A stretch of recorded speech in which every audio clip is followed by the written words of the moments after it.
Thank you. The member for Ottawa South. Thank you very much, Mr. Speaker. My question is for the Deputy Premier.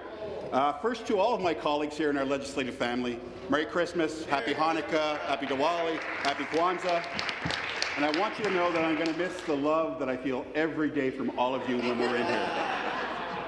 And in the spirit of Christmas, this question is not about how the Premier gave his ex-party president a $350,000 job, or a $350,000 a year job to his tour director, or the fiasco that's the appointment of the new OPP commissioner. My question is simply this.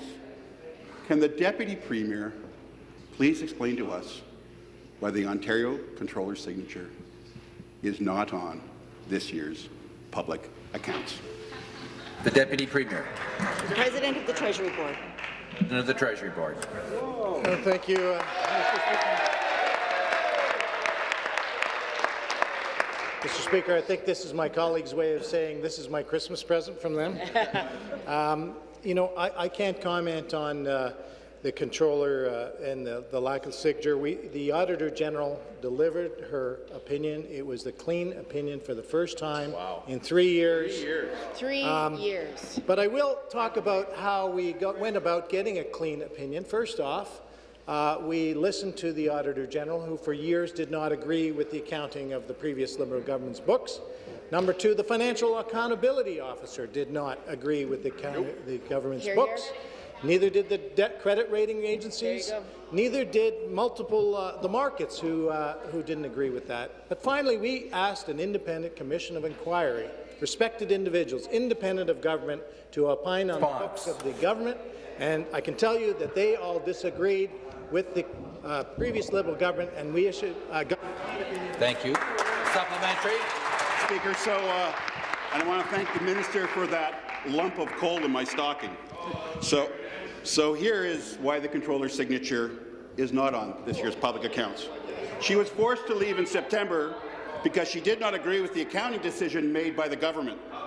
She said she could not put her professional attestation on the public accounts. Government side comes order. Was the first out of 62,000 candidates in the CPA exam in America.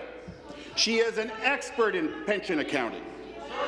And here's what she had to say. I believe that the consolidated financial statements of the province of Ontario as issued materially overstate the deficit of the province this year.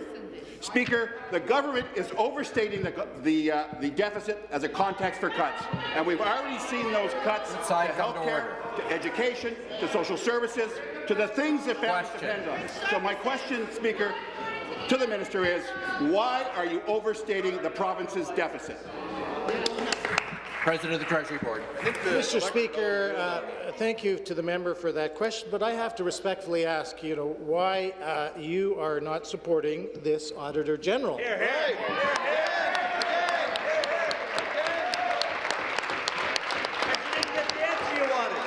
And I think the people of Ontario rendered their verdict, Mr. Speaker. But let me take an opportunity to quote from the erstwhile NDP finance critic in April of 2018.